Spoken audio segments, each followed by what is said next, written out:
ನಮಸ್ಕಾರ ವೀಕ್ಷಕರೇ. ಇವತ್ತಿನ ಚರ್ಚಾ ಕಾರ್ಯಕ್ರಮಕ್ಕೆ ನಿಮ್ಮೆಲ್ಲರಿಗೂ ಸ್ವಾಗತ.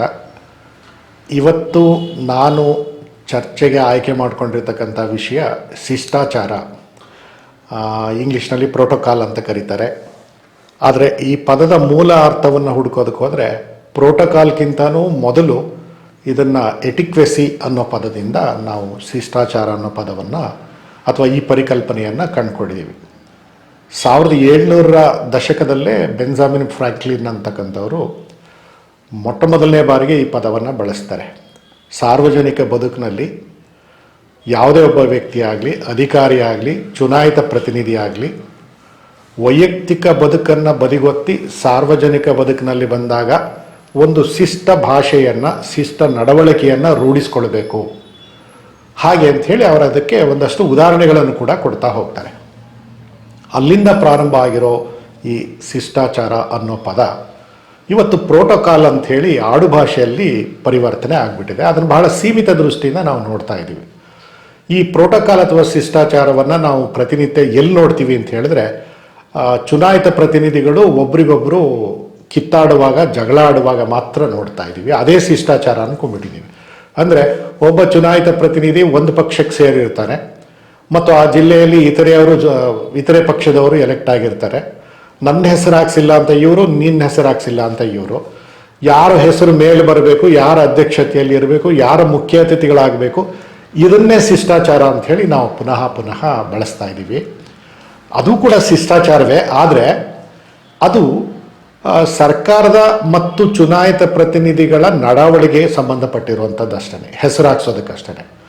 ಬಟ್ ಶಿಷ್ಟಾಚಾರ ಅನ್ನೋ ಪದ ಇದೆಯಲ್ಲ, ಇದು ತುಂಬ ವಿಶಾಲವಾದ ಪರಿಕಲ್ಪನೆ. ಇದು ನಮ್ಮ ಬದುಕನ್ನು ರೂಪಿಸುತ್ತೆ, ನಮ್ಮ ನಡವಳಿಕೆಯನ್ನು ನಿಯಂತ್ರಿಸುತ್ತೆ, ಹಾಗೆ ಮಾರ್ಗದರ್ಶನವನ್ನು ಕೂಡ ಮಾಡುತ್ತೆ. ವ್ಯಕ್ತಿಗತವಾಗಿ ಅಥವಾ ವೈಯಕ್ತಿಕವಾಗಿ ನಾನು ಏನಿದ್ದೀನಿ, ನನ್ನ ಊಟ, ನನ್ನ ಆಹಾರ ಪದ್ಧತಿ, ನನ್ನ ಬಟ್ಟೆ, ನನ್ನ ಭಾಷೆ ಮತ್ತು ನಾನು ನನ್ನ ಮನೆಯಲ್ಲಿ ನನ್ನ ನಡವಳಿಕೆಗಳು, ಇವೆಲ್ಲ ವೈಯಕ್ತಿಕ ಬದುಕಾಯಿತು.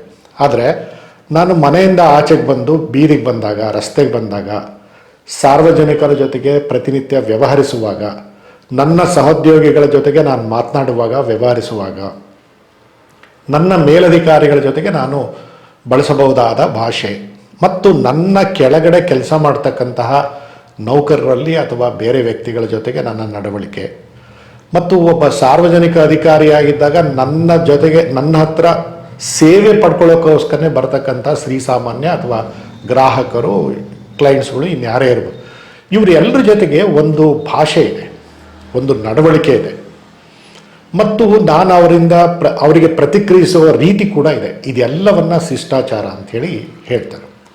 ಶಿಷ್ಟಾಚಾರಗಳನ್ನು ನಾವು ಹಲವಾರು ಹಂತಗಳಲ್ಲಿ ನೋಡ್ಬೋದು. ಅದರಲ್ಲಿ ಮುಖ್ಯವಾದದ್ದು ಸಾರ್ವಜನಿಕ ಬದುಕಿಗೆ ಸಂಬಂಧಪಟ್ಟಿರುವಂಥದ್ದು. ಈ ಪರಿಕಲ್ಪನೆಯ ಮೂಲ ಅರ್ಥ ಇರೋದೇ ಅದರಲ್ಲಿ.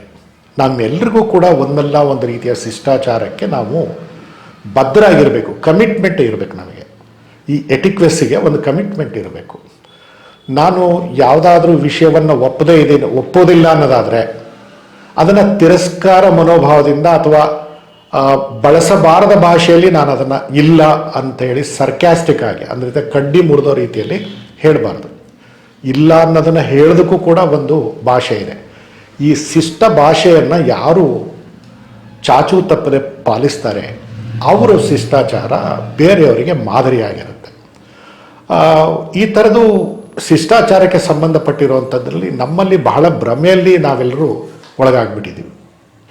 ಈ ಶಿಷ್ಟಾಚಾರವನ್ನು ಬ್ರಿಟಿಷರು ಭಾರತಕ್ಕೆ ಬಂದಾಗ ಇದಕ್ಕೆ ಇನ್ನಿಲ್ಲದ ಪ್ರಾಮುಖ್ಯತೆಯನ್ನು ಕೊಟ್ಟರು. ಅವರು ಭಾರತೀಯರನ್ನು ಒಂದು ಕನ್ಸಿಡರಬಲ್ ಡಿಸ್ಟೆನ್ಸ್ನಲ್ಲಿ ಇಡೋದಕ್ಕೋಸ್ಕರ ಈ ಶಿಷ್ಟಾಚಾರವನ್ನು ಹೆಚ್ಚು ಇಲ್ಲಿ ಬಳಸಿದರು.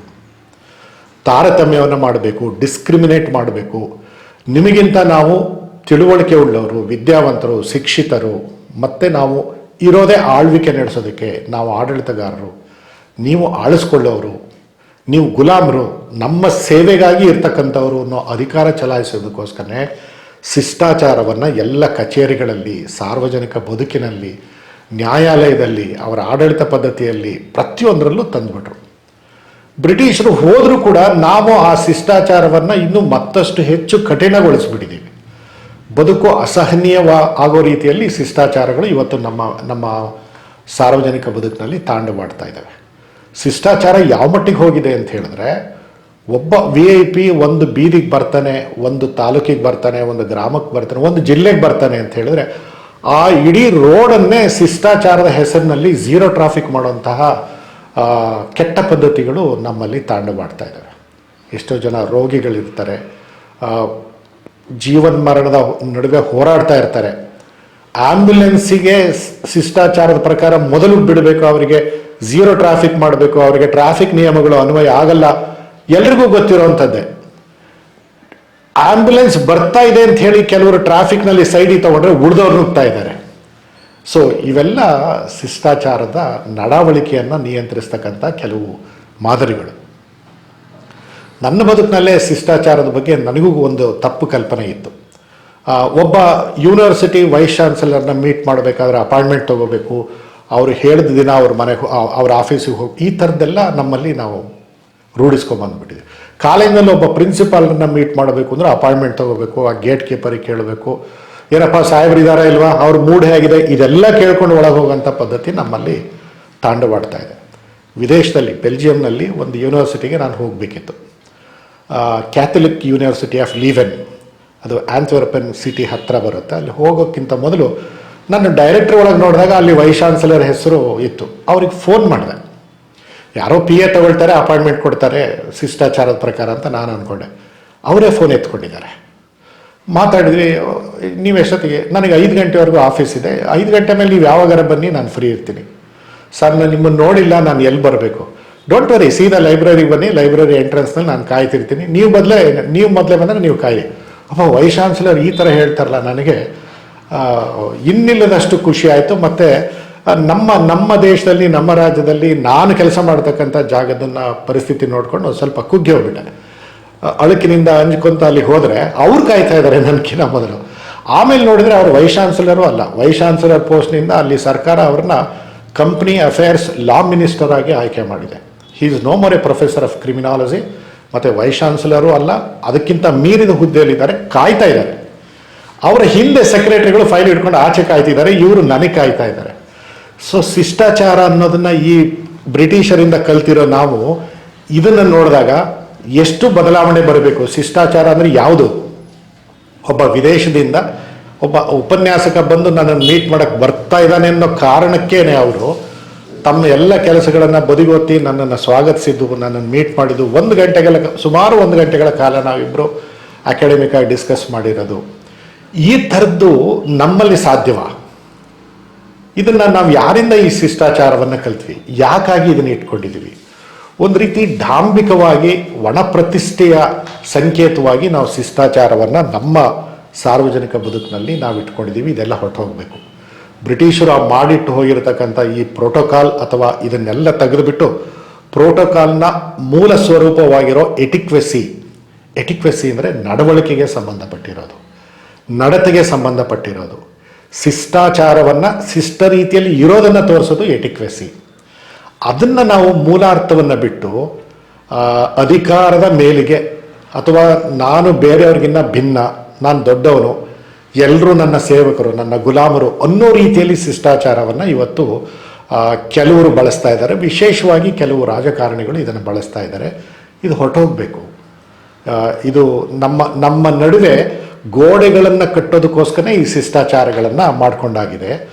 ಗೋಡೆಗಳಕ್ಕಿಂತ ಹೆಚ್ಚಾಗಿ ಸೇತುವೆಗಳನ್ನು ಕಟ್ಟಬೇಕು, ಸಂಪರ್ಕ ಬೆಳೆಸಬೇಕು, ಸೌಜನ್ಯದಿಂದ ಮಾತಾಡಿಸ್ಬೇಕು, ಮಾತಾಡಿಸಲಿಕ್ಕೆ ಬಂದವರಿಗೆ, ಸಹಾಯ ಕೇಳಿ ಬಂದವರಿಗೆ ಸಮಯವನ್ನು ಕೊಡಲೇಬೇಕು. ಇದು ನಿಜವಾದ ಶಿಷ್ಟಾಚಾರ. ಶಿಷ್ಟಾಚಾರ ಅಂದರೆ ಉತ್ತಮ ನಡವಳಿಕೆ, ಉತ್ತಮ ವ್ಯವಹಾರ, ಉತ್ತಮ ಭಾಷೆ, ಉತ್ತಮ ಆಂಗಿಕ ಭಾಷೆ. ಬಾಡಿ ಲ್ಯಾಂಗ್ವೇಜ್ನಲ್ಲೂ ಕೂಡ ಶಿಷ್ಟಾಚಾರ ಇರುತ್ತೆ. ಯಾರಾದರೂ ಬಂದಾಗ ನಾವು ಕಾಲು ಚಾಚ್ಕೊಂಡು ನಿಂತ್ಕೊಳ್ಳೋದಲ್ಲ, ಅಥವಾ ಯಾವ ಕಡೆಗೋ ನೋಡ್ತಾ ನಿಂತ್ಕೊಳ್ಳೋದಲ್ಲ. ಕೆಲವರು ಆ ಶಿಷ್ಟಾಚಾರವನ್ನು ಎಷ್ಟು ಧಿಕ್ಕರಿಸ್ತಾರೆ ಅಂತಂದರೆ, ಸಾರ್ವಜನಿಕ ಬದುಕಿನಲ್ಲಿರ್ತಕ್ಕಂಥ ಉನ್ನತ ವಲಯದ ಅಧಿಕಾರಿಗಳಲ್ಲಿ ಕೆಲವು ಈ ವರ್ತನೆಯನ್ನು ನಾನು ನೋಡಿದ್ದೀನಿ. ಯಾರಾದರೂ ಬಂದಾಗ ತಮ್ಮನ್ನು ಭೇಟಿ ಅವರ್ಸ್ನಲ್ಲಿ, ವಿಸಿಟಿಂಗ್ ಅವರ್ಸ್ನಲ್ಲೇ ಬಂದಿರ್ತಾರೆ, ಏನೋ ಕಷ್ಟ ಇರುತ್ತೆ, ದುಃಖ ದುಮ್ಮಾನಗಳಿರುತ್ತೆ, ಸಹಾಯಕ್ಕಾಗಿ ಬಂದಿರ್ತಾರೆ, ಪರಿಹಾರ ಕೇಳ್ಕೊಂಡು ಬಂದಿರ್ತಾರೆ. ಅವರು ಬಂದಿರತಕ್ಕಂಥ ಸಮಯದಲ್ಲಿ ಇವರು ಅವ್ರಿಗೆ ಸರಿಯಾಗಿ ಮಾತಾಡಿಸ್ದೇನೆ ಮೊಬೈಲಲ್ಲಿ ನೋಡೋದು, ಫೈಲಲ್ಲಿ ಕಳೆದು ಹೋಗಿರೋದು, ನೀವು ಹೇಳ್ರಿ ನಾನು ಕೇಳಿಸ್ಕೊತಾ ಇದ್ದೀನಿ ಅನ್ನೋದು, ಅವ್ರನ್ನ ನೋಡದೇ ಇರೋದು, ಅಥವಾ ಆಗ್ತಾನೆ ಊಟ ಮಾಡ್ಕೊಂಡು ಬಂದಿರ್ತಾರೆ, ಹಲ್ಲಲ್ಲಿ ಏನೋ ಸಿಕ್ಕೊಂಡಿರುತ್ತೆ ತೆಗಿತಾ ಕೂತ್ಕೊಳ್ಳೋದು, ಬಹಳ ಕೆಟ್ಟ ಸಂಪ್ರದಾಯ, ಬಹಳ ಕೆಟ್ಟ ನಡವಳಿಕೆ. ಇದು ಶಿಷ್ಟಾಚಾರ ಅಲ್ಲ. ಸೌಜನ್ಯವಾಗಿರಬೇಕು. ನೀವು ಅಧಿಕಾರದಲ್ಲಿ ಇದ್ದೀರಿ ಅಂತ ಹೇಳಿ ನಿಮ್ಮ ಹತ್ರ ಸಹಾಯ ಕೇಳೋದಕ್ಕೆ ಅವ್ರು ಬಂದಿದ್ದಾರೆ. ಅವರೇ ಆ ಸ್ಥಾನದಲ್ಲಿದ್ದರೆ ನಿಮ್ಮ ಹತ್ರ ಯಾಕೆ ಬರ್ತಾಯಿದ್ರು? ಇಂಥ ಕನಿಷ್ಠ ನಡವಳಿಕೆಗಳು ನಮ್ಮಲ್ಲಿಲ್ಲ ಅಂದರೆ ನಾವು ಉನ್ನತ ವಲಯದಲ್ಲಿ ಅಧಿಕಾರಸ್ಥರಾಗಿ ದೊಡ್ಡ ದೊಡ್ಡ ಹುದ್ದೆಗಳಲ್ಲಿ ಇರೋದಕ್ಕೆ ನಾವು ಲಾಯಕ್ಕಾಗಿರ್ತೀವ? ದೊಡ್ಡ ಹುದ್ದೆಗೆ ಹೋಗೋದು ಅಧಿಕಾರದ ಮದದಿಂದ ಉನ್ಮಾದದಿಂದ ವರ್ತಿಸೋದಕ್ಕಲ್ಲ. ಎಷ್ಟು ಮೇಲಿನ ಸ್ಥಾನಕ್ಕೆ ಹೋಗ್ತಾನೆ ಅಷ್ಟು ಸೌಜನ್ಯವಾಗಿ ನಡವಳಿಕೆಯನ್ನು ರೂಢಿಸ್ಕೊಂಡಿರೋನೇ ಉತ್ತಮ ಅಧಿಕಾರಿ ಆಗ್ತಾನೆ, ಒಳ್ಳೆಯ ಶಿಷ್ಟಾಚಾರವಾಗುತ್ತೆ. ಸೊ ಶಿಷ್ಟಾಚಾರ ಅನ್ನೋ ಪದ ಈ ರಾಜಕಾರಣಿಗಳು ತಮ್ಮ ಹೆಸರನ್ನು ಇನ್ವಿಟೇಷನಲ್ಲಿ ಎಲ್ಲಿ ಹಾಕ್ಸ್ಕೊಳ್ಬೇಕು ಅನ್ನೋದರಲ್ಲಿ ಮಾತ್ರ ಇಲ್ಲ, ಅಥವಾ ರಾಜಕಾರಣಿಗಳು ಯಾರು ಕ್ಯಾಬಿನೆಟ್ ಮಂತ್ರಿಗಳು, ಯಾರು ರಾಜ್ಯ ಸಚಿವರು, ಯಾರು ಚುನಾಯಿತ ಪ್ರತಿನಿಧಿಗಳು ಅವರ ಹೆಸರನ್ನು ಹಾಕ್ಸೋದಕ್ಕೆ ಮಾತ್ರ ಶಿಷ್ಟಾಚಾರ ಬಳಸೋದಲ್ಲ.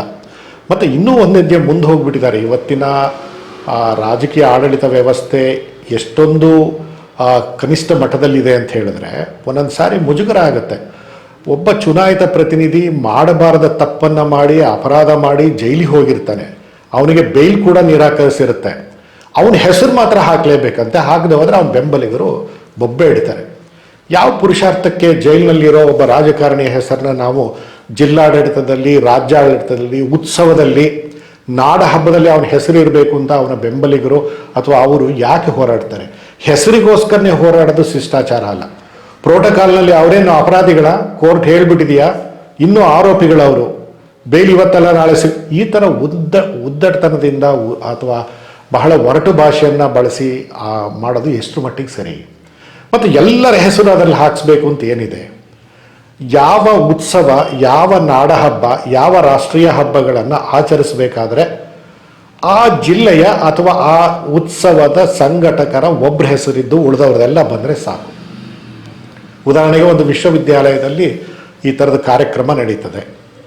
ವಿಶ್ವವಿದ್ಯಾಲಯದ ಕುಲಪತಿಗಳು, ರಾಜ್ಯದ ರಾಜ್ಯಪಾಲರು, ಇಬ್ಬರ ಹೆಸರಿಟ್ಟು ಉಳಿದವರೆಲ್ಲ ನಿಕಾಯದ ಡೀನರು, ಪ್ರಾಧ್ಯಾಪಕರು, ಬೋಧಕರು, ಬೋಧಕಿಯರರು, ವಿದ್ಯಾರ್ಥಿಗಳು ಒಂದೇ ಲೈನಲ್ಲಿ ನಾವು ಇನ್ವಿಟೇಷನ್ ಮಾಡಿಸ್ಬೋದು. ಆದರೆ ಕಾನ್ವೊಕೇಶನ್ ಇನ್ವಿಟೇಷನ್ಗಳು ನೋಡಿ ನೀವು 4 ಪುಟ ಇರುತ್ತೆ. 4 ಪುಟದಲ್ಲಿ ಎಲ್ಲರ ಹೆಸರು ಬರಲೇಬೇಕು, ಎಲ್ಲ ಚುನಾಯಿತ ಪ್ರತಿನಿಧಿಗಳ ಹೆಸರು ಬರಬೇಕು, ಎಲ್ಲ ಸಿಂಡಿಕೇಟ್ ಹೆಸರು ಬರಬೇಕು. ಇನ್ನು ಮುಂದೆ ಅಕಾಡೆಮಿಕ್ ಕೌನ್ಸಿಲ್ನವರು ಕೇಳ್ಬೋದು, 40 ಜನ ಇದ್ದಾರೆ, 40 ಜನದ ಹೆಸರು ಇನ್ವಿಟೇಷನಲ್ಲಿ ಹಾಕೋಕ್ಕಾಗುತ್ತಾ? ಇದೆಲ್ಲ ಈ ಜಾತ್ರಾ ಮಹೋತ್ಸವದಲ್ಲಿ ಆ ಊರಿನ ಪ್ರಮುಖರೆಲ್ಲ ಸೇರಿಕೊಂಡು 100 ಹೆಸರು ಹಾಕ್ಸ್ತಾರಲ್ಲ, ಇನ್ವಿಟೇಷನ್ ಯಾರು ಓದಕ್ಕೆ ಹೋಗ್ತಾರೆ? ಇದನ್ನೆಲ್ಲ ಇವೆಲ್ಲ ನಿಜವಾದ ಪ್ರೋಟೋಕಾಲ್ ಅಲ್ಲ. ಇದು ನಮ್ಮ ಅಧಿಕಾರದ ದರ್ಪವನ್ನು ತೋರಿಸೋದಕ್ಕೆ ಮತ್ತು ಇನ್ನಿಲ್ಲದ ಪ್ರಚಾರದ ಗೀಳಿಗೆ ಬಲಿಯಾಗಿ ನಾವು ಶಿಷ್ಟಾಚಾರವನ್ನು ತಪ್ಪಾಗಿ ಅರ್ಥೈಸ್ತಾ ಇದ್ದೀವಿ. ಆದ್ದರಿಂದ ಇನ್ಮೇಲಾದರೂ ರಾಜ್ಯ ಸರ್ಕಾರ ಚುನಾಯಿತ ಪ್ರತಿನಿಧಿಗಳ ಅಥವಾ ಪ್ರಜಾಪ್ರತಿನಿಧಿ ಕಾಯ್ದೆಯಲ್ಲಿ ತಿದ್ದುಪಡಿಯನ್ನು ತರಬೇಕು. ಈ ಶಿಷ್ಟಾಚಾರ ಅಂತಕ್ಕಂಥದ್ದು ಲಿಖಿತ ಕಾನೂನಲ್ಲ, ಇದೊಂದು ಅಲಿಖಿತ ಅನುಸಂಧಾನ.